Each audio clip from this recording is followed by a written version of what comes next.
O terrível estado dos não convertidos, por Jonathan Edwards.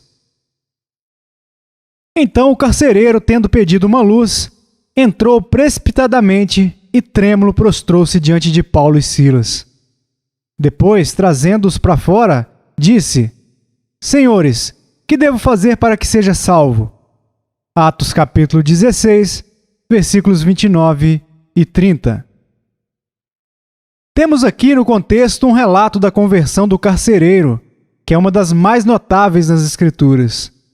Ele anteriormente parece não apenas ter estado completamente insensível às coisas da religião, mas ter sido um perseguidor, tendo perseguido estes mesmos homens, Paulo e Silas, embora agora venha a eles de forma tão urgente, perguntando-lhes o que devia fazer para ser salvo.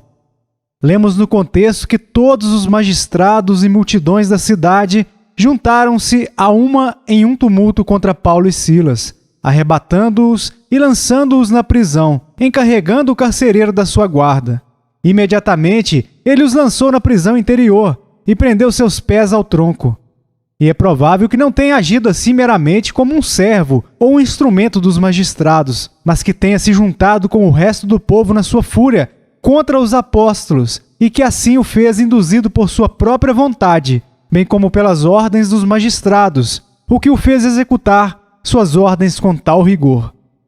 Mas quando, à meia-noite, Paulo e Silas oravam e cantavam louvores, repentinamente houve um grande terremoto, e Deus abriu de forma tão maravilhosa as portas da prisão, e todas as cadeias foram afrouxadas. O carcereiro ficou extremamente aterrorizado, e em uma espécie de desespero estava prestes a se matar. Mas Paulo e Silas gritaram para ele: Não te faças mal algum, pois estamos todos aqui. Então pediu uma luz e saltou dentro, como temos o relato no texto.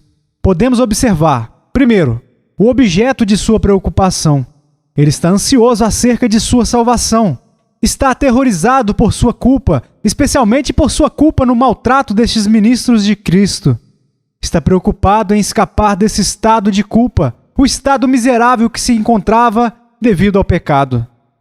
Em segundo lugar, o senso que tem do horror do seu estado atual. Isso ele manifesta de diversas maneiras. Primeiro, por sua grande pressa em escapar desse estado, por seu afã em inquirir o que deve fazer. Ele parece estar tolhido pela mais premente preocupação, sensível à sua presente necessidade de libertação, sem qualquer adiamento. Antes estava quieto e seguro em seu estado natural, mas agora seus olhos foram abertos. Está na mais urgente pressa. Se a casa estivesse em chamas sobre sua cabeça, não poderia ter sido mais diligente ou estar mais apressado. Se apenas tivesse andado, poderia logo ter chegado a Paulo e Silas para perguntar-lhes o que devia fazer. Mas estava em grande pressa para andar apenas ou correr, pois saltou. Pulou para o lugar em que estavam. Ele fugia da ira, fugia do fogo da justiça divina, e por isso apressava-se como alguém que foge pela sua vida. 2. Pelo seu comportamento e gesto diante de Paulo e Silas, ele se prostrou, que tenha se prostrado diante daqueles a quem havia perseguido, e atirado à prisão interior e prendido os pés ao tronco. Mostra qual era o estado de sua mente. Mostra alguma grande perturbação que o alterou de tal maneira que o levou a isto. Estava, por assim dizer, despedaçado pela perturbação de sua mente, em um senso do horror de sua condição. Número 3. Sua maneira urgente de inquiri-los acerca do que devia fazer para escapar dessa condição miserável. Senhores, que devo fazer para ser salvo? Estava tão perturbado que foi levado a se dispor a qualquer coisa, ter a salvação em qualquer termo e por qualquer meio, mesmo que difícil. Foi levado, por assim dizer, a escrever uma fórmula e entregá-la a Deus, para que ele prescrevesse seus próprios termos. Doutrina: os que estão em um estado natural estão em uma condição terrível. Isto me esforçarei para provar por uma consideração particular do estado e condição das pessoas não regeneradas. Primeiro, quanto ao seu estado atual neste mundo. Segundo, quanto às suas relações com o mundo futuro. Primeiro, a condição daqueles que não são convertidos é terrível no mundo presente. Primeiro, devido ao estado depravado de suas naturezas. Os homens, quando vêm ao mundo, têm naturezas terrivelmente depravadas. O homem, em seu estado primitivo, era uma peça nobre de habilidade divina, mas pela queda está horrivelmente desfigurado. É triste pensar que uma criatura tão excelente deve estar tão arruinada. O horror dessa condição na qual se encontram os não convertidos neste respeito prova-se pelo seguinte. Primeiro, o horror de sua depravação evidencia-se pelo fato de serem tão insensivelmente cegos e ignorantes. Deus deu ao homem a faculdade da razão e do entendimento, que é uma nobre faculdade. Por ela, ele se diferencia de todas as outras criaturas inferiores. É exaltado em sua natureza acima delas e é neste aspecto semelhante aos anjos, capacitado a conhecer a Deus e conhecer as coisas eternas e espirituais. Deus lhe deu entendimento para este fim, para que o pudesse conhecer e conhecer as coisas celestiais, e o fez capaz de compreendê-las como quaisquer outras. Mas o homem degradou a si mesmo e perdeu sua glória neste respeito. Tornou-se ignorante da excelência de Deus à maneira das próprias feras. Seu entendimento está cheio de obscuridade. Sua mente está cega. Está completamente cego para as coisas espirituais.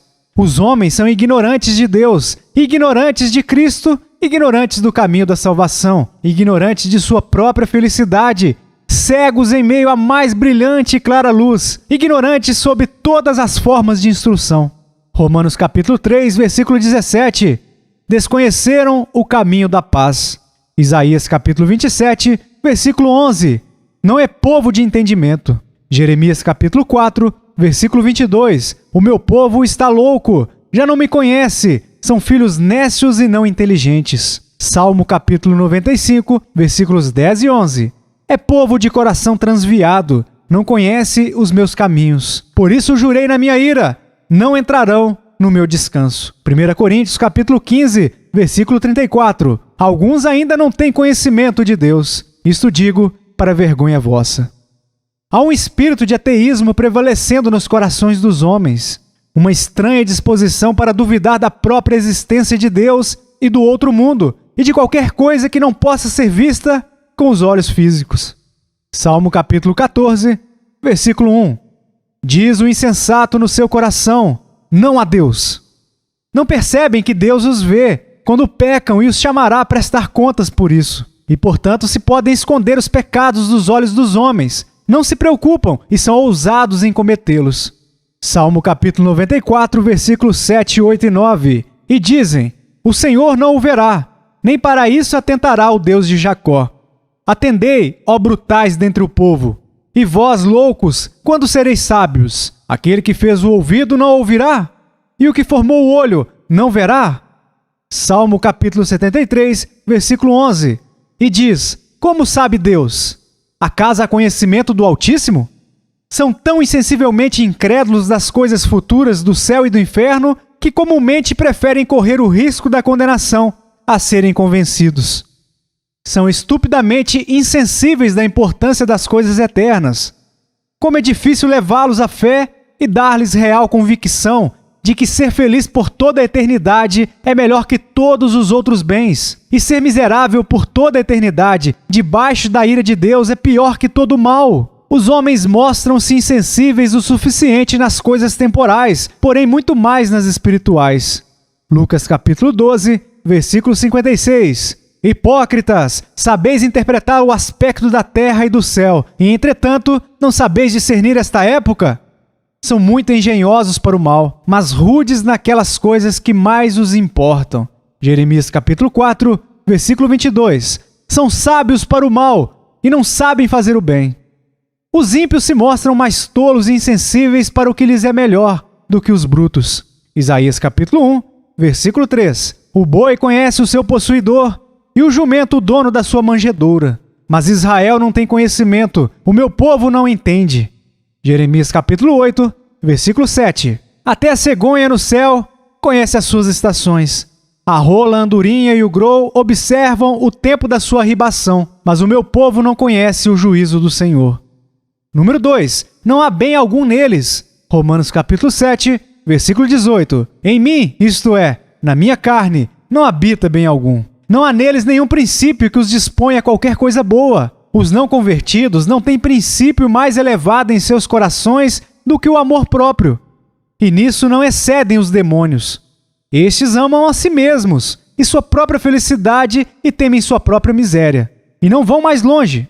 Seriam tão religiosos quanto os melhores dos não convertidos se estivessem nas mesmas circunstâncias. Seriam tão moralistas e orariam com o mesmo fervor a Deus e sofreriam o mesmo tanto pela salvação se houvesse oportunidades semelhantes. E assim como não há bom princípio nos corações dos não convertidos, também nunca há quaisquer bons exercícios do coração, nunca um bom pensamento ou mover de coração neles. Particularmente neles não há amor por Deus. Jamais tiveram o mínimo grau de amor pelo ser infinitamente glorioso. Jamais tiveram o mínimo respeito verdadeiro pelo ser que os criou e em cujas mãos está sua respiração e de quem procedem todas as suas misericórdias.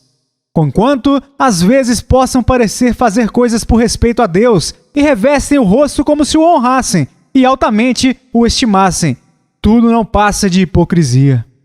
Mesmo que haja um exterior limpo, são como sepulcros caiados. Por dentro não há nada senão putrefação e podridão. Não tem amor por Cristo, o glorioso Filho de Deus, que é tão digno de seu amor e que mostrou graça tão maravilhosa pelos pecadores ao morrer por eles. Jamais fizeram qualquer coisa por respeito verdadeiro ao Redentor do mundo, desde que nasceram. Jamais produziram quaisquer frutos a esse Deus que os criou e em quem vivem, movem-se e têm seu ser. Jamais responderam de alguma forma ao fim para o qual foram criados. Têm até agora vivido completamente em vão e sem nenhum propósito. Jamais obedeceram movidos por um espírito de sujeição a Deus ou por qualquer disposição em obedecê-lo, mas meramente foram levados a isso pelo medo ou de alguma forma influenciados por seus interesses mundanos. Jamais deram a Deus a honra de nenhum de seus atributos. Nunca lhe deram a honra de sua autoridade, obedecendo-lhe. Jamais lhe deram a honra por sua soberania, submetendo-se a ele. Jamais lhe deram a honra de sua santidade e misericórdia, amando-o. Nunca lhe deram a honra por sua suficiência e fidelidade, confiando nele. Mas olharam para Deus como alguém indigno de ser crido e confiado, e o trataram como se fosse um mentiroso. 1 João capítulo 5, versículo 10. Aquele que não dá crédito a Deus, o faz mentiroso. Eles jamais agradeceram de coração a Deus por uma simples misericórdia recebida em toda a sua vida, embora Ele os tenha sustentado e tenham vivido debaixo de sua liberalidade. Jamais agradeceram genuinamente a Cristo por ter vindo ao mundo e morrido para lhes dar a oportunidade de serem salvos. Jamais lhe mostrariam alguma gratidão a ponto de recebê-lo quando bateu em suas portas. Mas sempre lhe fecharam, embora tenha batido sem nenhum outro propósito senão o de oferecer-se para seu Salvador. Jamais tiveram qualquer desejo verdadeiro por Deus ou Cristo em toda a sua vida. Quando Deus se ofereceu para ser sua porção e Cristo para ser o amigo de suas almas, não os desejaram. Jamais quiseram ter Deus e Cristo como sua porção. Prefeririam, ao contrário, estar sem eles, se pudessem evitar o inferno sem sua companhia. Jamais tiveram um pensamento honroso sobre Deus. Sempre estimaram as coisas terrenas antes dele. E apesar de tudo o que ouviram nos mandamentos de Deus e de Cristo, sempre preferiram um pequeno ganho mundano ou um prazer pecaminoso a eles.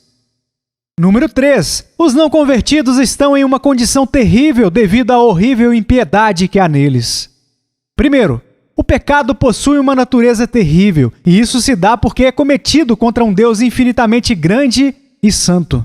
Há na natureza do homem inimizade, desprezo e rebelião contra Deus.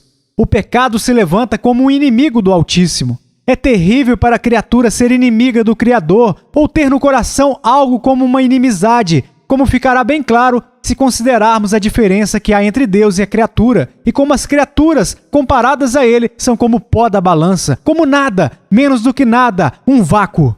Há um mal infinito no pecado. Se víssemos a 100ª parte do mal que há no pecado, isso nos tornaria sensíveis que aqueles que têm qualquer pecado, ainda que seja mínimo, estão em uma condição terrível. Segundo, os corações dos não convertidos estão completamente cheios de pecado. Se tivessem apenas um pecado neles, seria suficiente para tornar suas condições muito terríveis. Mas tem não apenas um pecado, mas todo tipo de pecado. Há todo tipo de desejo carnal. O coração é um mero poço de pecado, uma fonte de corrupção de onde emerge todo tipo de córregos imundos. Marcos capítulo 7, versículos 21 e 22. Porque de dentro do coração dos homens é que procedem os maus desígnios, a prostituição, os furtos, os homicídios, os adultérios, a avareza, as malícias, o dolo, a lascívia, a inveja, a blasfêmia, a soberba, a loucura. Não há um desejo maligno no coração do diabo que não esteja no coração do homem. Os homens naturais são a imagem do diabo. A imagem de Deus é demolida e a imagem do diabo é estampada nele. Deus graciosamente se agrada em restringir a impiedade dos homens, especialmente pelo temor e respeito que tem pelos seus créditos e reputações e pela educação. Não fosse tais restrições, não haveria tipo de impiedade que os homens não cometeriam quando lhes viessem ao encontro. A prática daquelas coisas que os homens agora, a simples menção, prontamente ficam chocados quando ouvem o relato, seria comum em geral. E a terra seria um tipo de inferno. Se não temesse, o que o homem natural não faria? Mateus capítulo 10, versículo 17. Acautelai-vos dos homens. Os homens têm não apenas todo tipo de luxúria e disposições ímpias e perversas em seus corações, mas as têm em um grau desesperador. Não há apenas o orgulho, mas um grau fantástico dele. Orgulho tal que o dispõe a colocar-se acima até mesmo do trono do próprio Deus. Os corações dos não convertidos são meras sarjetas de sensualidade. O homem se tornou como as feras ao colocar sua felicidade nas diversões sensuais. O coração está cheio das paixões mais repugnantes. Suas almas são mais vis e abomináveis que a de qualquer réptil. Se Deus abrisse uma janela no coração, de forma que pudéssemos contemplar o seu interior, seria o espetáculo mais repugnante que já se viu sob nossos olhos. Não há apenas malícia nos corações dos homens naturais, mas uma fonte dela. Os homens merecem, portanto, a linguagem aplicada a eles por Cristo, em Mateus capítulo 3, versículo 7. Raça de víboras, quem vos induziu a fugir da ira vindoura? Em Mateus capítulo 23, versículo 33. Serpentes, raça de víboras! Eles, não fosse pelo medo e outras restrições, não apenas cometeriam toda sorte de pecado, mas a que grau, a que distância não procederiam? O que impede um homem natural de abertamente blasfemar contra Deus, como faz qualquer um dos demônios? Sim, de destroná-lo, se fosse possível, e não houvesse o medo e outras restrições no caminho. Sim, não aconteceria isso com muitos dos que agora aparecem com um rosto justo, falando muito de Deus, com muitas pretensões de adorá-lo e servi-lo. A grande impiedade dos homens naturais aparece abundantemente nos pecados que cometem, não obstante todas estas restrições. Todo homem natural, se refletir, pode ver o suficiente para mostrar-lhe como é excessivamente pecador. O pecado flui do coração com tanta constância como a água flui de uma fonte. Jeremias capítulo 6, versículo 7. Como o poço conserva frescas as águas, assim ela a sua malícia. E essa impiedade que abunda dessa maneira nos corações tem domínio sobre eles. São escravos dela. Romanos capítulo 7, versículo 14. Eu, todavia, sou carnal, vendido à escravidão do pecado. Estão de tal maneira debaixo do pecado que são conduzidos por suas luxúrias em um curso contra suas próprias consciências e contra seu próprio interesse. Apressam-se em direção à própria ruína, e isso ao mesmo tempo em que suas próprias razões lhes advertem que isso provavelmente será sua perdição. 2 Pedro capítulo 2, versículo 14. Insaciáveis no pecado. Devido ao fato dos ímpios estarem de tal maneira sob o poder do pecado, o coração humano é descrito como desesperadamente corrupto em Jeremias capítulo 17, versículo 9, e Efésios capítulo 2, versículo 1. Diz: estáveis, mortos nos vossos delitos e pecados. Número 3. Os corações dos não convertidos são terrivelmente endurecidos e incorrigíveis. Nada a não ser o poder de Deus os moverá. Apegar-se-ão ao pecado e continuarão nele, aconteça o que acontecer. Provérbios capítulo 27, versículo 22. Ainda que pises o insensato com mão de grau entre grãos pilados de cevada, não se vai dele a sua estultícia. Não há nada que abale seus corações e nada que os leve à obediência, quer sejam misericórdias ou aflições, ameaças ou chamados e convites da graça, reprovação ou paciência e longanimidade, ou conselhos e exortações paternais. Isaías capítulo 26, versículo 10. Ainda que se mostre favor ao perverso, nem por isso aprende a justiça. Até na terra da retidão, ele comete a iniquidade e não atenta para a majestade do Senhor. Em segundo lugar, o estado relativo dos não convertidos é terrível. Isso será evidente se considerarmos, primeiro, seu estado relativo com respeito a Deus. E isso porque, 1. Eles estão sem Deus no mundo. Não têm interesse ou parte com Deus. Ele não é o Deus deles. Ele próprio declarou que não o seria. Oséias capítulo 1, versículo 9. Deus e os crentes têm uma relação pactual mútua e direito um ao outro. Eles são o seu povo e ele é o Deus deles. Mas não é o Deus pactual daqueles que estão em um estado natural. Há uma grande alienação e estranhamento entre Deus e os ímpios. Ele não é seu pai e porção, não tem nada com que possam questioná-lo, não tem direito a nenhum de seus atributos.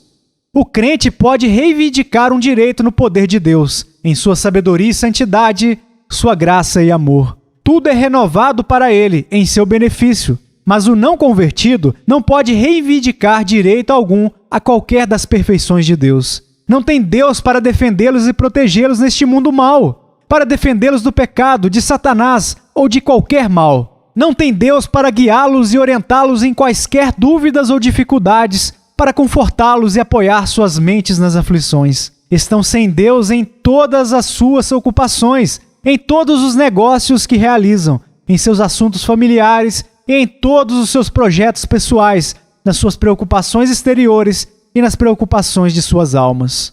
Como poderia uma criatura ser mais miserável do que estando separada de seu Criador e não ter um Deus a quem possa chamar de seu?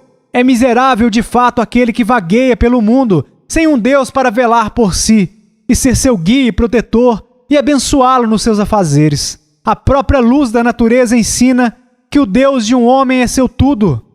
Juízes capítulo 18, versículo 24. Os deuses que eu fiz me tomastes. Que mais me resta? Não há senão um Deus, e não tem direito algum a ele. Estão sem aquele Deus cuja vontade deve determinar sua inteira existência, tanto aqui quanto na eternidade. Que os não convertidos estão sem Deus mostra que estão sujeitos a todo tipo de mal. Estão sujeitos ao poder do diabo, ao poder de todo tipo de tentação, pois não tem Deus para protegê-los. Estão sujeitos a ser seduzidos e enganados pelas opiniões errôneas e a abraçarem doutrinas condenadas. Não é possível enganar os santos dessa maneira, mas os não convertidos podem ser enganados, podem tornar-se papistas ou pagãos ou ateus. Nada que tenham pode livrá-los disso. Estão sujeitos a serem entregues à dureza judicial de Deus no coração. Eles a merecem, e uma vez que Deus não é o seu Deus, não tem certeza se não lhes aplicará esse terrível julgamento. Como estão sem Deus no mundo, estão sujeitos a cometer todo tipo de pecado, e até mesmo o pecado imperdoável. Não podem ter certeza se não vão cometê-lo. Estão sujeitos a construir uma falsa esperança do céu, e com essa esperança irem ao inferno. Estão sujeitos a morrer insensíveis e estúpidos, como muitos morrem. Estão sujeitos a morrer da mesma maneira que morreram Judas e Saul, sem temor do inferno. Não estão seguros disso. Estão sujeitos a todo tipo de engano, uma vez que estão sem Deus. Não podem dizer o que poderá lhes suceder, nem quando estão seguros de qualquer coisa. Não estão seguros nem por um momento. 10.000 enganos fatais podem recair sobre eles e torná-los miseráveis para sempre. Os que têm Deus por seu Deus estão livres de tais males. Não é possível que recaiam sobre eles. Deus é seu Deus pactual e tem sua promessa fiel de ser seu refúgio. Mas quantos enganos há que não possam recair sobre os não convertidos? Quaisquer esperanças que tiverem poderão ser desapontadas. Qualquer perspectiva ingênua que possa aparentemente haver de sua conversão e salvação pode desvanecer. Podem fazer grandes progressos em direção ao reino de Deus e ainda assim falhar no final. Podem parecer estar em um estado deveras esperançoso de serem convertidos e ainda assim jamais o serem. Um homem natural não tem segurança alguma. Não está seguro de bem nenhum, nem de escapar de qualquer mal. É, portanto, terrível a condição na qual se encontra o não convertido. Os que estão no seu estado natural estão perdidos. Desviaram-se de Deus e são como ovelhas perdidas que se desviaram do seu pastor. São pobres criaturas desamparadas, em um deserto cheio de uivos, sem pastor para protegê-las ou guiá-las. Estão desolados e expostos a inúmeros enganos fatais. Número 2. Estão não apenas sem Deus, mas a sua ira permanece sobre eles. João capítulo 3, versículo 36. O que todavia se mantém rebelde contra o Filho não verá a vida, mas sobre ele permanece a ira de Deus. Não há paz entre Deus e eles, mas Deus está irado com eles diariamente. Não está apenas irado, mas o está num grau terrível. Há um fogo aceso na ira de Deus. Ela está em chamas. A ira permanece sobre eles, que se fosse ela executada, os lançaria no mais profundo inferno e os tornaria miseráveis por toda a eternidade. Provocaram o Santo de Israel a ira. Deus sempre esteve irado com eles.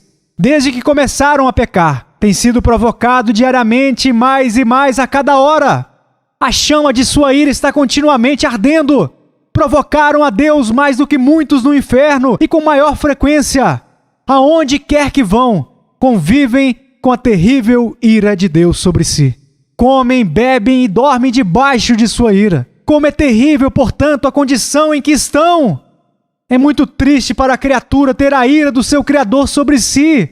Essa ira de Deus é algo infinitamente terrível. A ira de um rei é como o rugido de um leão. Mas o que é a ira de um rei, que não é senão um verme do pó, comparada à ira do Deus infinitamente grande e terrível? Como é horrível estar debaixo da ira do ser primeiro, o ser dos seres, o grande Criador e poderoso dono dos céus e da terra! Como é terrível para uma pessoa estar debaixo da ira de Deus, que lhe deu a existência, em quem se move e existe, que é onipresente e sem o qual ela não pode dar um passo nem um suspiro. Os não convertidos, além de estarem debaixo de ira, estão debaixo de maldição.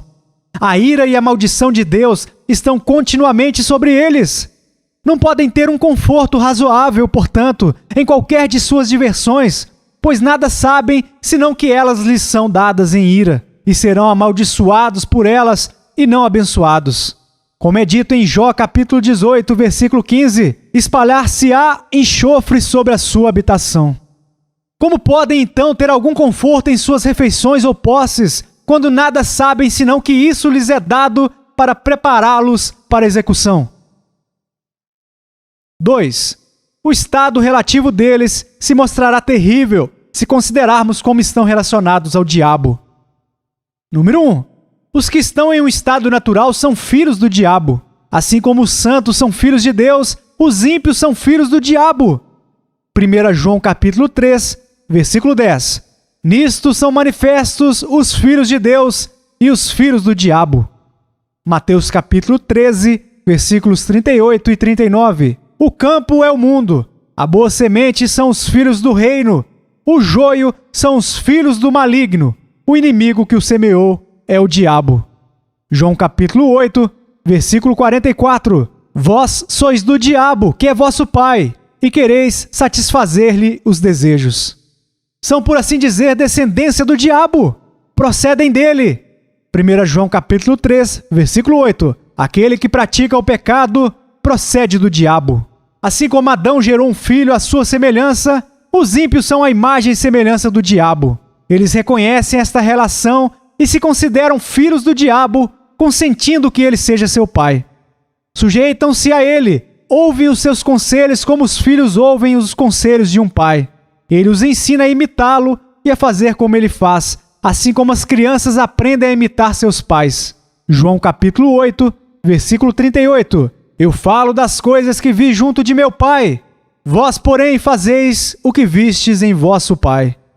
Como é terrível este estado! Como é horrível ser um filho do diabo, o espírito das trevas, o príncipe do inferno, esse ímpio, maligno e cruel espírito! Ter alguma relação com ele é muito terrível. Seria considerado algo medonho e assustador o mero encontro com o diabo, aparecendo ele em uma forma visível para alguém. Como é terrível, então, ser seu filho! Como é assustador para qualquer pessoa ter o diabo por seu pai! Número 2. Eles são cativos e servos do diabo. O homem, antes da queda, estava em um estado de liberdade, mas agora caiu nas mãos de Satanás. O diabo foi vitorioso e o tomou cativo. Os homens naturais estão em posse de Satanás, estão sob seu domínio. São conduzidos por ele em sujeição à sua vontade, para seguirem suas instruções e fazerem o que ele ordena. 2 Timóteo capítulo 2, versículo 16. Tendo sido feitos cativos por ele, para cumprir a sua vontade. O diabo governa sobre os ímpios.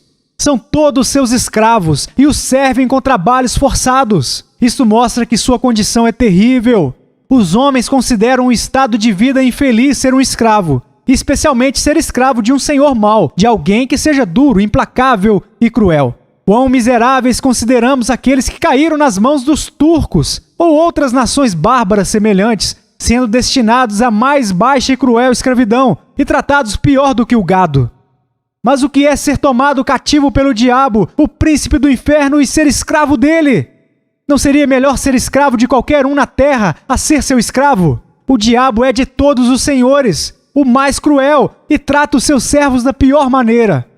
Coloca-os na realização dos mais vis serviços, os mais desonrosos do mundo. Nada é mais desonroso que a prática do pecado. O diabo põe seus servos para realizarem obras que os degrada abaixo da dignidade da natureza humana. Devem tornar-se semelhantes às feras para fazer esse serviço e servir às suas concupiscências imundas. E além da vileza do trabalho, é um trabalho árduo. O diabo os escraviza às custas de sua própria paz de consciência e, com frequência, às custas de suas reputações, de suas posses e encurtando seus dias. O diabo é um senhor cruel, pois o serviço a que submete seus escravos os destrói. Ele os põe em trabalhos forçados dia e noite para trabalharem em suas próprias ruínas. Jamais pretende lhes recompensar por suas lidas, mas estas servem para edificar sua destruição eterna. Serve para acumular combustível e chamas de fogo para eles mesmos serem atormentados por toda a eternidade. Número 3. A alma de um não convertido é a habitação do diabo. Ele é não apenas pai deles e seu chefe, mas habita neles. É terrível para um homem ter o diabo nas cercanias, visitando-o com frequência. Mas é ainda mais terrível tê-lo habitando com um homem e aceitar sua habitação. E ainda é terrível tê-lo consigo habitando no coração. Mas é isso que ocorre com o não convertido. Ele tem o diabo habitando no seu coração. Assim como a alma de um justo é a habitação do Espírito de Deus, a alma de um ímpio é a habitação de espíritos imundos. Assim como a alma de um justo é o templo de Deus, a alma do ímpio é a sinagoga de Satanás. Ela é chamada na Escritura de casa de Satanás e palácio de Satanás. Mateus capítulo 12, versículo 27. Ou como pode alguém entrar na casa do valente, querendo dizer, o diabo? E Lucas capítulo 11, versículo 21. Quando o valente bem armado guarda a sua própria casa, ficam em segurança todos os seus bens. Satanás não apenas vive, mas reina no coração do ímpio. Não apenas fez sua morada lá, mas estabeleceu o seu trono. O coração de um ímpio é lugar de encontro do diabo. As portas do seu coração estão abertas aos demônios. Tem livre acesso a ele, embora esteja fechado para Deus e Jesus Cristo. Há muitos demônios, sem dúvidas, que se relacionam com um ímpio e seu coração é lugar de encontro deles. A alma de um ímpio é, como se diz da Babilônia, a habitação dos demônios e a casa de todo espírito imundo, e um ninho de toda ave imunda e odiosa. Assim terrível é a condição de um homem natural, por causa da relação em que ele está com o diabo.